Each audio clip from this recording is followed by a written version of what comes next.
আজ আবার পড়েছে সিঁদুর মাখা 3টি নকুলদানা কলিং বেলের সুইচ বক্সে। গত মাস 6 ধরে শুরু হয়েছে এই ঝামেলা। নকুলদানা, জবা ফুল, চিংড়ি মাছের মাথা, আধ খাওয়া রুটির টুকরো, সর্ষের প্যাকেট ইত্যাদি পড়ছে বাড়ির দুয়ারে, কখনো বা কলিং বেলের বক্সে। বাড়ির মালিক সোমা আর সুখেন খুব চিন্তিত। পাশের বাড়ির মন্দিরা বৌদি বলেছেন এসব নাকি টুকটাক, কোনো শত্রু ক্ষতি করতে চাইছে ওদের। কিন্তু এখানে কে ওদের শত্রু কিছুই বুঝতে পারে না সুখেন আর সোমা। সবে বছর 1.5 হলো ওরা এখানে নতুন বাড়ি করে এসেছে। আশেপাশে সেভাবে কারোর সঙ্গে আলাপ পরিচয়ই হয়নি। একমাত্র মন্দিরা বৌদির সঙ্গেই যা একটু কথাবার্তা হয়। ফ্ল্যাট কেনার ইচ্ছে ছিল সোমার, কিন্তু পছন্দসই পাচ্ছিল না। শ্বশুর মশাই এই জমিটা বহু বছর আগেই কিনেছিলেন। ভেবেছিলেন শেষ জীবনে বেহালার এই জমিতে বাড়ি বানিয়ে থিতু হবেন।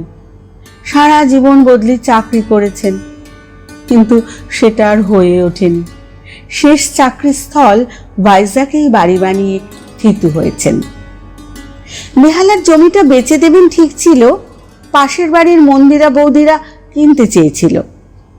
ওদের বাড়িটা ছোট, কিন্তু সুখেন কলকাতায় ট্রান্সফার হয়ে এলো।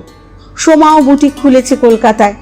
শেষ পর্যন্ত শ্বশুরমশাই ওদের নামেই জমিটা লিখে দিলেন। বাড়ি বানালেও সারাদিন বাড়িতে থাকা হয় না সুখেন আর সোমার, দুজনেই কাজে ব্যস্ত। তবে এই এলাকাটা সোমার খারাপ লাগে না, বেশ শান্ত পরিবেশ। মন্দিরা বৌদির আবার ভালো লাগে না এখানে, প্রায় বলেন বাড়ি বিক্রি করে দেবেন। ওদেরকেও তেমন পরামর্শ দেন, অন্য জায়গায় চলে যেতে বলেন। এই জায়গায় হাজারটা সমস্যার কথা বলেন। আজকে সিঁদুর মাখা নকুলদানা দেখার পর সুখেন আর সোমার মন খারাপ হয়ে গেল। মনে হচ্ছে মন্দিরা বৌদি ঠিকই বলেন, জায়গাটা ভালো নয়। কি জানি, মন্দিরা বৌদি হয়তো ঠিক। নিশ্চিত কেউ শত্রুতা করছে তাদের সঙ্গে, কিন্তু কেন? কেউ কি চায় তারা এখানে না থাকুক? কিছুটা ঘাবড়ে গেল সুখেন। অফিস কলিগ বীরেন সব শুনে বাড়ির গেটে সিসিটিভি লাগানোর পরামর্শ দিল। শত্রু ধরার জন্য কয়েকদিন আগে দুয়ারের সামনে সিসিটিভি বসিয়েছে সুখেন আর সোমা। গত 5 দিন ধরে কিছু পড়েনি, আজ পড়ল। লাল শালুতে মুড়া আধ খাওয়া রুটির টুকরো। এক মুহূর্ত সময় নষ্ট না করে সোমা আর সুখেন মনিটরের সামনে বসলো। উত্তেজিত হাতে মনিটরের সুইচ অন করতেই তো চক্ষু চড়ক গাছ।